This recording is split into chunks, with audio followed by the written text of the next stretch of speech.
Hi viewers, welcome to another episode of In a Week. I'm your host Sohaim. Today we're going to do another book review. I just finished reading this book. It is now one of my favorite books. The book is called Tokyo Junkie and the author is Robert Whiting. So let's get into the book review. So before we dive into the book review, let's introduce you guys to the author. Robert Whiting is a best-selling author and journalist who has written several books on contemporary Japanese culture. He was born in New Jersey and grew up in Eureka, California. And he divides his time between his homes in Tokyo and California. Robert Whiting has lived in Japan for more than 3 decades. He first came to Japan with the U.S. Air Force Intelligence in 1962. He was offered a job working for the NSA when his tour with the Air Force was about to end, but he chose instead to study at Tokyo's Sophia University, where he majored in political science. And he wrote his thesis on the factions of Japan's Liberal Democratic Party, and he graduated from Sophia University in 1969. In order to supplement his income while studying on the GI Bill, he tutored in English, and as a student and tutor, Robert Whiting was able to make inroads among the influential people in the Japanese society, from politicians to business leaders and journalists. One of the things that I really noticed after reading Tokyo Junkie's introductory chapter is how similar I found Robert Whiting's story to that of Donald Ritchie. Both were American soldiers in a different time. Of course, Donald Ritchie was in Tokyo since the end of the Second World War.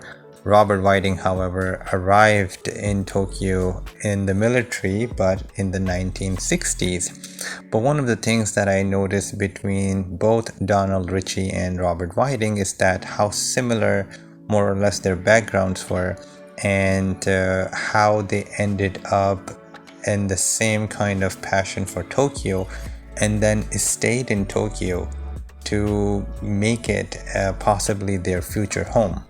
And amazingly, both Donald Ritchie and Robert Whiting were successful in making Tokyo their home.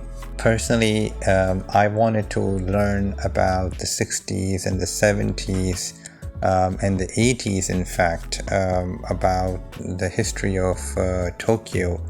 And if you want to learn about the history of Tokyo, there can be no better names than Donald Ritchie, and now, since I discovered Tokyo Junkie, also Robert Whiting. Leaving one's home is not an easy task, and it's not an easy sentiment. I think it takes a lot for one person to leave home, and you must be an explorer by nature for you to say goodbye to things where you grew up. Robert Whiting has that in him, and you can tell by reading the first few chapters that when he arrived in Tokyo, he was fascinated by the city. And in fact, in his book, he describes Tokyo as the most dynamic city in the face of the earth. And we're talking about in 1960s, when he was very young, and he was in the military. And after the military, he decided that, this is the time for me to kind of somehow find a way to stay in Tokyo. And there could be no better way than to become a student in one of the universities in Tokyo, which is what I referred to before, where he, admitted himself into Sophia University. And that opened his world to not only to Tokyo as a city, but also the society that existed in Tokyo. So this is where the book becomes interesting, because Robert Whiting was present in Japan during the 1960s, and this is a transitionary period. This is the period where Japan is trying to assert its economic progress in the world stage, and Tokyo Olympics are commemorated, and the Japanese Shinkansen is developed which is kind of a hallmark and kind of a symbol of Japan's progress during the 1960s, as a way of saying to the world that we have come back and we're going to demonstrate to you that how we're going to progress the country and become one of the economic powers. But at the same time, Robert Whiting discusses the impact of the economic progress, because it also brings with it disparity. People always, when there are economic changes, as an American, he covered the impact of the economic progress, and its impact in Tokyo. Which is remarkable, because as you know, today we cannot go through it. This is somebody who has witnessed it, who has experienced all of this, and it is amazing, because I always wanted to find out about the 1960s, and socially and economically, and now I have a clear idea. In the 1970s, he worked as a salaryman in Tokyo in Encyclopedia Britannica, and he also describes his experience as a salaryman in Tokyo, which is also remarkable because of the difference in the work culture and the background.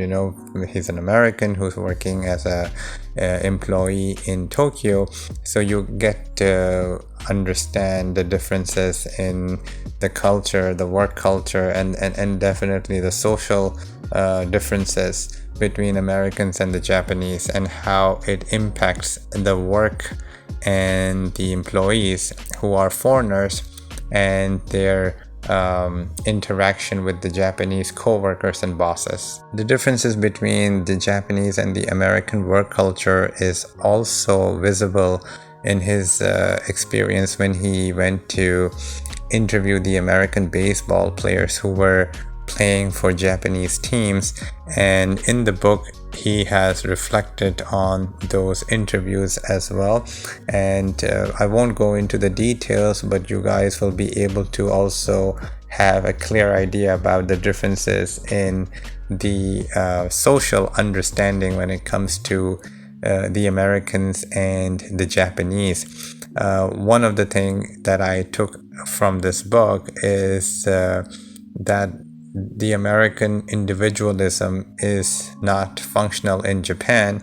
You have to really think about the team, or a group, or a country. So you as an individual has less important as opposed to the importance of the group. So in America, of course, it is more of an individualistic society with people who are very much about themselves, and that's a theme that would be very much visible in the book, and you would be able to see how stark differences exist. In Japan, there is a saying that the nail that sticks out the most is the one that will be hammered down. And I think Tokyo Junkie kind of covers this particular aspect of Japan very well. In the book, Robert Whiting also related a lot of stories that of course happened during the course of his life in Tokyo. It included everything from relations with acquaintances and people who were his neighbors, as well as people who he knew. And these stories are fascinating because they're kind of a portrait of a Japanese society, and you have the ability to see how people were reacting and behaving, of course depending on the social status, the economic status of the person, but as well as different eras. Like, for example, you can also learn about society, how it was changing from 1960s to the 1970s and into the 1980s, which is very impressive because I have the ability now to understand the evolution of Japanese society after reading Tokyo Junkie. Now, in the book, Robert Whiting, of course, left Tokyo after feeling that he is never going to be able to stay in Japan and be considered a Japanese. He would always be considered a gaijin, as it's called in Japanese, which means a foreigner. But I also read, in this book, Robert said that when he moved to New York City, there was a reckoning, and that reckoning was that Tokyo was missed by him a lot after he moved to New York City. And in one of the chapters, he also compares his life in Tokyo with the life he had in New York City. And I can assure you that I have read the same sentiments as Robert Whiting about his feeling, which basically says that Tokyo is much better than New York City. Not only him, but also Donald Ritchie, because Donald Ritchie was also in the same boat. As I said to you, that it's very surprising to me that how these two people are so similar, how their lives are so similar. Donald Ritchie also had the opportunity to work both in Tokyo and in New York City, and both Robert Whiting and Donald Ritchie came to settle in New York and never kind of get satisfied with New York City, because they missed Tokyo and they wanted to go back to Tokyo, and they missed everything about Tokyo. There's a chapter in a book which highlights those differences between Tokyo and New York City, and the author's preference, like why Robert Whiting prefers Tokyo and what made him miss Tokyo. And it was quite interesting to know his views on that. Now, I live in New York City myself. The criticism that Robert Whiting has made of New York, they are actually valid criticisms. It hasn't really impacted me enough to say that no, I should leave New York. But it is very interesting to know, because I have never been to Tokyo. So I cannot say how I will feel once I will visit Tokyo. But since Robert Whiting has lived both in Tokyo and in New York City, just like also Donald Ritchie, both Robert Whiting and Donald Ritchie came to the same conclusion. They preferred their lives in Tokyo. Now, full disclosure, I did not know anything about Robert Whiting until I actually came across this book, Tokyo Junkie. And I'm glad that I actually purchased this book, because so much that I did not know about Robert Whiting kind of opened up. And I would say that this book is like a window to history of Tokyo through the eyes of an American who was over there. If you like the content, please subscribe, like the video, and comment below. Help the channel grow. Thank you for watching in a week.